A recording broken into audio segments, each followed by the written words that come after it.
الحمد لله الذي وحده والصلاة والسلام على من لا نبي بعده. أعوذ بالله من الشيطان الرجيم. بسم الله الرحمن الرحيم. وما أرسلناك إلا رحمة للعالمين. صدق الله العظيم.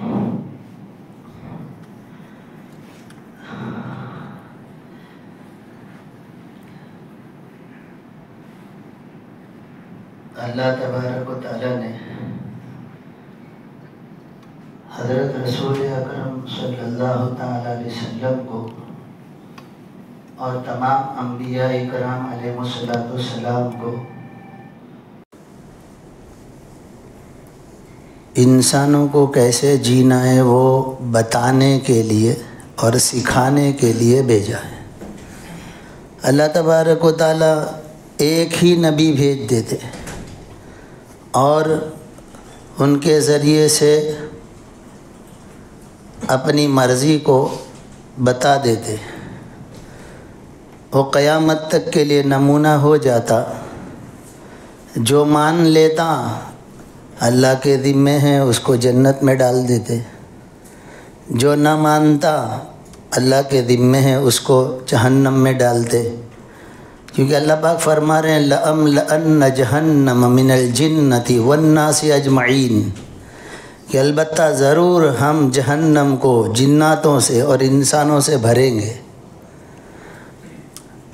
لیکن اللہ تبارک و تعالی رحمان و رحیم ہیں، ایک نہیں، دو نہیں، 10-20 نہیں، 100-200 نہیں، 1000 2000 10-20 ہزار نہیں، 1,24,000 کم و بیش انبیاء اکرام علیہ السلام کو اللہ رب العزت بھیجتے رہے اور اپنی مرضی سمجھاتے رہے کہ ہم جس مالک کے غلام ہیں، جس مالک کے بندے ہیں، وہ مالک ہمیں کیسا جیتا دیکھنا چاہتا ہے، ہم کیسے جئیں وہ دیکھ کر راضی ہو، وہ بتانے کے لیے اللہ تبارک و تعالیٰ نے، وہ سمجھانے کے لیے اللہ تبارک و تعالیٰ نے انبیاء اکرام علیہ السلام کو بھیجا۔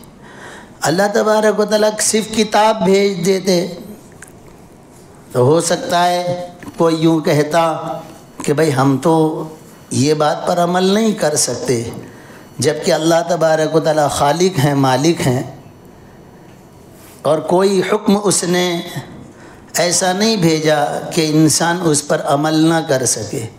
اس کی طاقت سے زیادہ اللہ پاک نے اس کو کرنے کو نہیں کہا۔ غریب کو اگر یوں کہتے اللہ پاک کہ کچھ بھی ہو تم کو زکوٰۃ دینی ہے، تو ایسا ہوتا کہ ہاں بھائی اس پر زیادتی ہوئی۔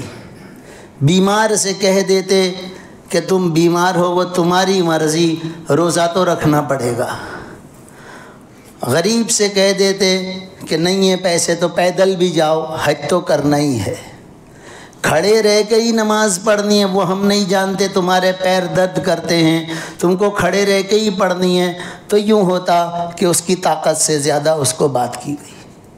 جبکہ نہیں کھڑے رہ سکتے تو کرسی پر بیٹھ جاؤ، نیچے بیٹھ جاؤ، بیٹھ نہیں سکتے لیٹے لیٹے بھی اپنے مالک کا حکم پورا کرو، وضو نہیں کر سکتے تیمم کرو۔ اللہ پاک خود فرما رہے ہیں کہ ہم نے تمہارے لیے حرج کو دور کیا، تم کو پاکیزہ رکھنے کے لیے کہ تم بیماری میں یا پانی کی غیر موجودگی میں تم وضو نہیں کر سکو گے تو تیمم سے کام چلانا۔ تو یہ اللہ نے تیمم کا حکم دے کر حرج کو بھی دور کیا اور ناپاکی کو بھی دور کیا۔ وہ رحمان و رحیم ہے، اس اللہ نے رحمت للعالمین کو اس مہینے میں بھیجا۔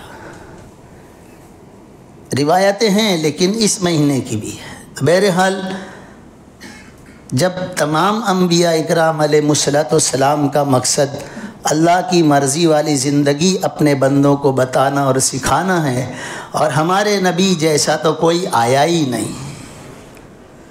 کچھ لوگ وہ ہیں جو پتھروں سے مانگتے ہیں مراد اقبال، کچھ لوگ وہ ہیں جو پتھروں سے مرادیں مانگتے ہیں اقبال۔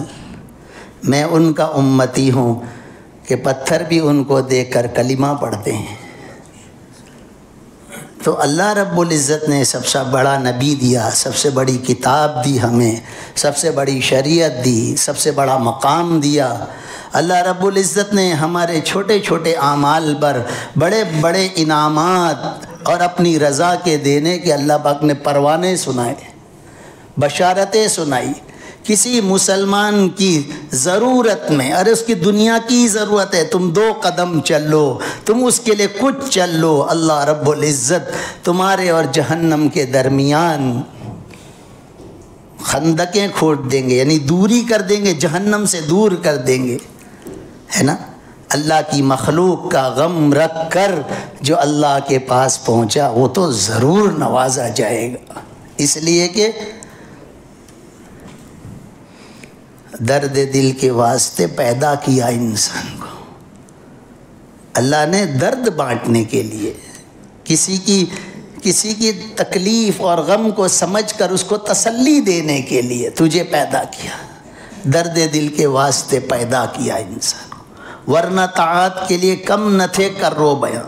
فرشتے، شجر، حجر، چرندے، پرندے سب اللہ کی تسبیح پڑھ رہے ہیں، سب اللہ کی عبادت کر رہے ہیں، اور فرشتوں نے کہا بھی تو اللہ نے کہا تم نہیں جانتے۔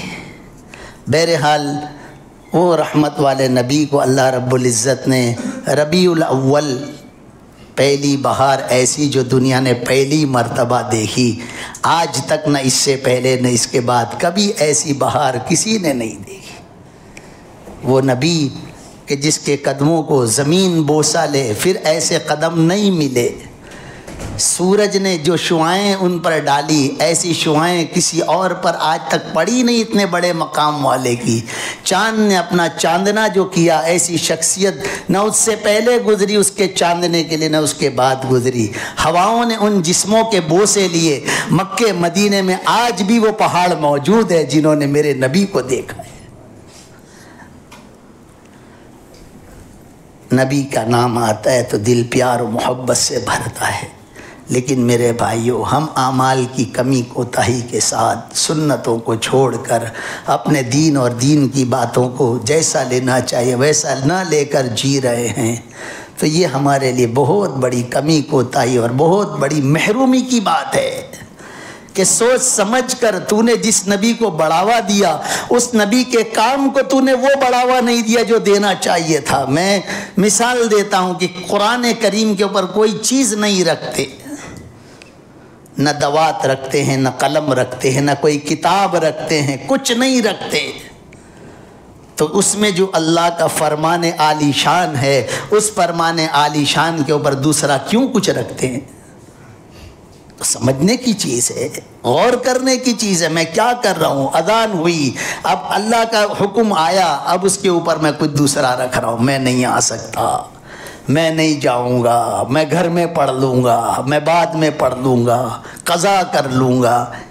اس لیے اللہ نے نبی کو نہیں بھیجا تھا۔ نبی کی محبت اتنی کم نہ بسائیں کہ نبی نے جن اعمال کی جس انداز سے پابندی کی ہو ہم اس کو کم گردان لیں۔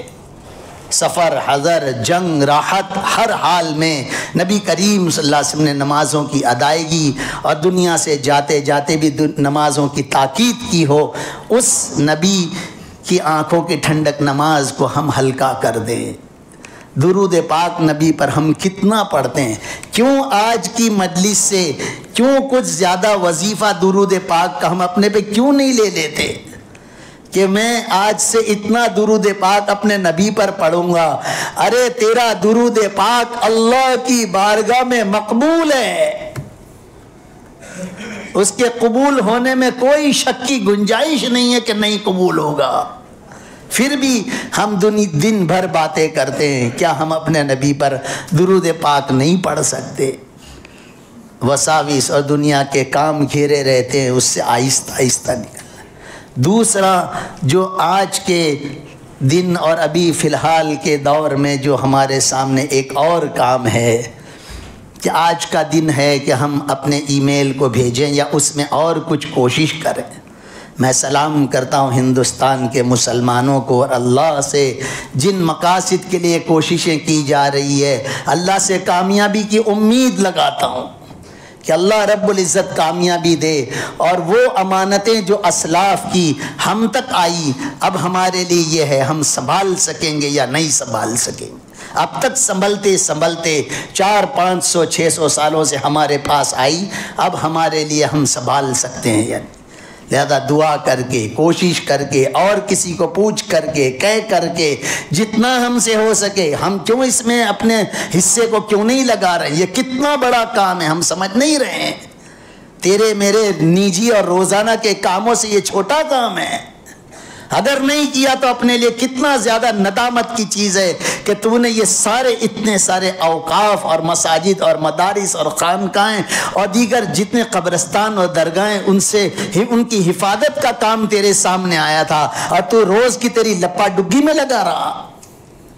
تیرے نزدیک یہ باتیں تجھے کھڑا کرنے اور تجھے ایک فون کرنے کے لیے تیار نہ کر سکی، کون سے درجے کا تیرا ایمان ہے؟ سوچنے کی چیز۔ لہذا جو ہم سے بن سکتا وہ کوششیں آج بھی کریں، اور ضروری ہے اس میں کچھ اللہ تبارک و تعالیٰ سے روئے دھوئے دعائیں مانگے، اور بھی ہمارے اکابرین کے اور ہمارے اسلاف کے واقعات اور ان کی زندگیاں اور ان پر حالات وہ ہمارے سامنے ہیں۔ ہمارے دل رونے چاہیے، ہمارے دلوں سے اندر آنسو اندر ٹپکے، آنکھوں سے بھی آنسو نکلے۔ اللہ پاک کو بہت پسند ہے ایمان والے کے آنسو، بہت پسند ہے، وہ خون کا بدل ہے۔ ہمارا آنسو جو نکلتا ہے اندر سے، خون کنورٹ ہو کر آنسو بنتا ہے، تبھی تو اللہ تبارک و تعالیٰ قیامت میں شہید کا خون اور اللہ کے پیار اور محبت اور خوف میں نکلا ہوا آنسو دونوں کو برابر تولیں گے۔ لہذا میرے بھائیوں، جن موقع پر جو کام کرنے کے ضروری ہوتے ہیں ان موقع پہ وہ کام کر لیے جائیں تو وہ بہت زیادہ اس موقع پہ اس کام کی اہمیت ہوتی ہے۔ بعد میں رونے سے میں رہ گیا، میں بھول گیا، یا کچھ یاد آیا، ارے آپ کو تو میں پوچھنا ہی رہ گیا، ان باتوں کے بعد کے جملے سے کوئی فائدہ نہیں۔ تھوڑا سا سجاگ ہو جائیں، تھوڑا سا بیدار ہو جائیں، اور اپنے نبی کو اللہ نے جس مقصد کے لیے بھیجا قیامت تک کے لیے، اس نبی کی اطاعت اور فرما برداری، اور اللہ نے اس نبی کے ذریعے سے جو شریعت دی اس شریعت کو سنبھالنا، اس پر عمل کرنا، اپنے چہرے، اپنے لباس، اپنے گھر کا ماحول اسی کے مطابق بنا۔ اللہ تبارک و تعالی ہم سب کو کہنے سننے سے زیادہ عمل کی توفیق عطا فرمائے، اپنی بارگاہ میں ہمارے کہنا قبول فرمائے۔ وآخر دعوانا